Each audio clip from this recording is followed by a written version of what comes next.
There's a fascinating story in Mark Twain's autobiography where Twain is young and he's working in a print shop in his hometown of Hannibal, Missouri.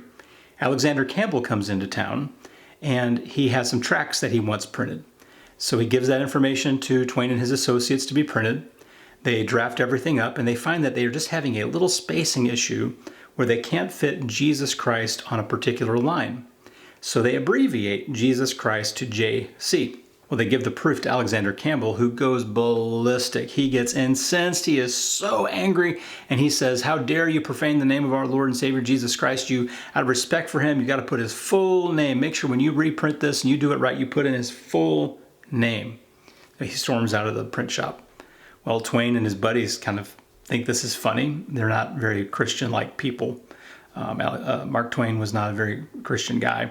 Didn't really care about for faith and those sorts of things very much. And so they print the full name of Jesus. They print Jesus H. Christ. You've probably heard that expression. It's not a nice expression. This is exactly where that expression comes from. Wikipedia, you'll find it.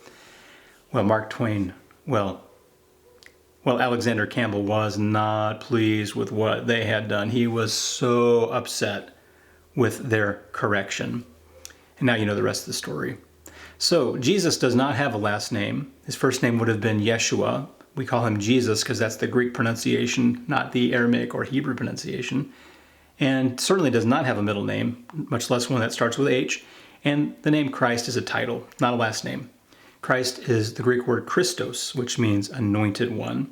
The Hebrew is Messiah, we would say in English, or Mashiach, who is the anointed one. Who do you anoint? Priests and kings. What is Jesus? A priest and a king.